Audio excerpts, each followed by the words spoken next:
Experiencing data problems with your Mint Mobile eSIM? You're not alone. Here's the deal. Mint Mobile, running on T-Mobile's network, sometimes has data connectivity hiccups with eSIMs, especially after activation or updates. First, ensure your Mint Mobile app is updated to the latest version, v4.2 or later. This includes an automated APN configuration tool that can fix many common data issues. If that doesn't work, the key culprits are often incorrect APN settings or IMS, IP Multimedia Subsystem misconfiguration. Let's dive into how to fix these.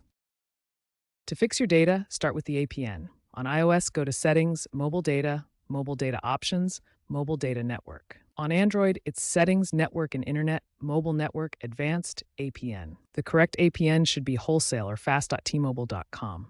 Next, check IMS settings, which handle VoLTE and Wi-Fi calling. Ensure these are enabled in your network settings. If problems persist, resync your eSIM, reinstall the Mint Mobile app, toggle airplane mode, and reset network settings.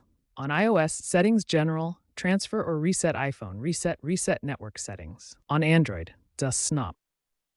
These steps refresh your eSIM profile and often resolve data connectivity problems.